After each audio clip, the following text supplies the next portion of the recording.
咁啊，講兩隻美國廠商嘅 game 啦，亦都係同一間公司嘅。前排我哋有提及過啦，因為 Warner Brothers 旗下嘅遊戲公司啦，或者 Warner Brothers 本身啦，因為佢哋要賣盤啦。咁之前咧又曾經有講話 Netflix 贏咗，然後 Paramount 咧就加碼咧就去搶攻嗰個收購嘅。咁最後係應該係 Paramount 用錢已經搭死咗 Netflix 噶啦，我應該幾個禮拜前嗰度應該 cover 咗，同埋都應該有片嘅，咁你哋可以抄翻嚟睇啦。喺咁嘅狀況底下咧，其實佢哋 Warner Brothers Game 裏邊內部咧，有提及過咧，呢個收購戰咧雖然會影響佢哋，即係一來佢哋 Gaming Department 又唔係真係主流啦，喺佢哋嗰個 streaming service 或者整個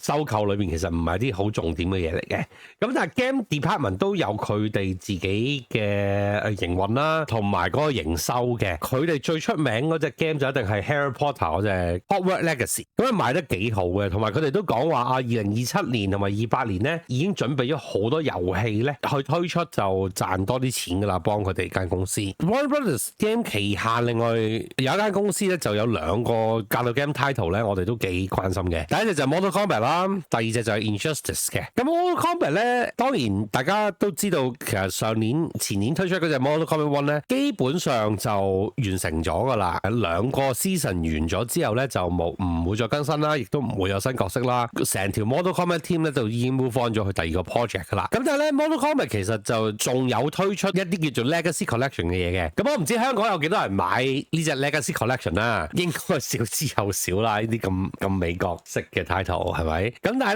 咧，如果你有買嘅，或者你之前買咗覺得隻 game 做得唔好嘅，咁而家其實佢哋有個更新嘅，咁啊主力就係更新翻一啲系統性嘅改動啦，例如話咧，當你整呢個 private room 嗰陣時咧，就可以用 share 一個 room code 咧，就俾你嘅朋友咧入去嗰個 lobby 嗰度嘅，就唔係好似咧平時咁樣要喺個公海度揾間房嘅，即係連鐵拳8都做唔 Q 到嗰樣嘢。咁佢哋終於咧就交翻俾呢個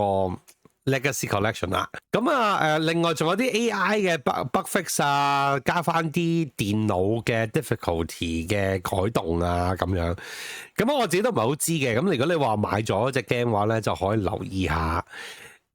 亦都見到就 Warner Brothers Game 冇因為收購而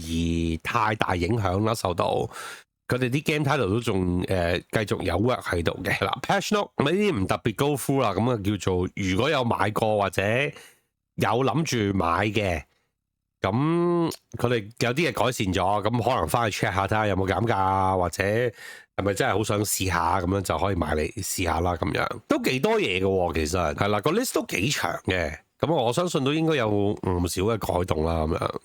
咁啊留意下。咁啊 Netherlands 咧嗰間遊戲廠商啦，出 Mortal Kombat 嗰度啦，其實咧佢哋都仲有另一隻 game 叫 Injustice 嘅。咁啊呢隻 game 我估就香港人會受落啲啦，因為咧雖然都係比較 Mortal Kombat 式嘅 2D 格鬥 game 啦 ，which is 都係直接。即係如果中意街霸拳王嗰啲就幾難中意 Mortal Kombat 嗰啲 art style 啊，或者嗰啲玩法嘅。咁但係 Injustice 咧有樣嘢就因為佢係用 DC title 去包裝嘅，所以咧如果你話中意 DC Universe 嗰啲人咧，其實都會對 Injustice 有啲興趣嘅。即係你會想用羅賓蝙蝠俠啊、超人啊、Wonder Woman 啊，係嘛？呢一類型嘅角色咯，係啦。咁啊頭先就講話 Mortal Kombat One 已經完咗啦，上年年尾啊年中嘅事，咁樣已經話已經完咗噶啦。咁其實咧一路以嚟咧都有傳緊咧，佢哋搞嘅 Injustice 3嘅第3集，甚至乎咧就上年有個流出就係話咧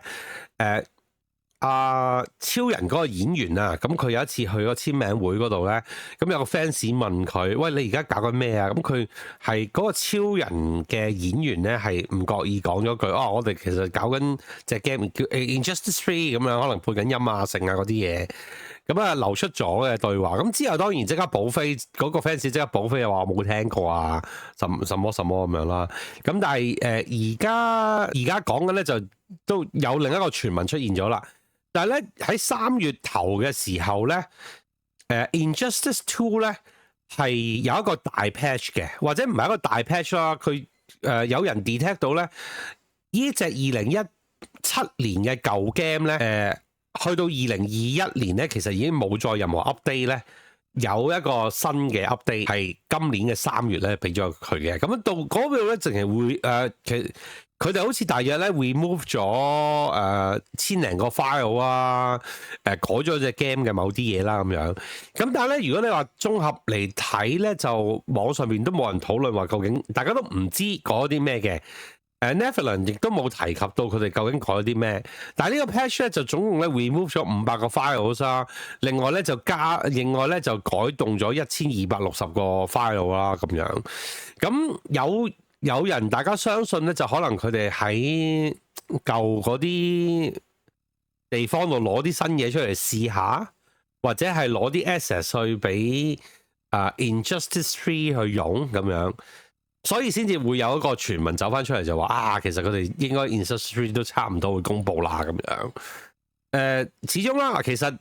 Mortal Kombat 或者 Injustice 咧嘅 fans 都好多嘅。So far 嚟講咧，其實 Mortal Kombat 1咧都仲係賣得最好嘅新世代格鬥 game，好似賣咗600萬隻定700萬隻嘅喺佢嗰個2年嘅時間裏邊。咁暫時比好似街霸6咧仲要多少少嘅，當然啦，隻 game 或者個支援啊後邊都唔係好夠啦，咁所以就搞到比賽又少啦，亦都冇咗咩人氣啦，最近都死咗咁滯啦。咁但係如果你話呢啲時候佢哋已經着重喺 Injustice 2啊呢啲第3集啊嘅公佈嘅話咧，咁我覺得都合理咯，同埋會有呢個 noise 都幾大咯，尤其是嚟緊27、28年啊、29年啊，呢啲都係格鬥 game 之年啦，咁樣呢啲新 game 到時候嗰個焦點都幾強嘅，係啦，相信咁繼續 keep 住留意咯 ，Injustice。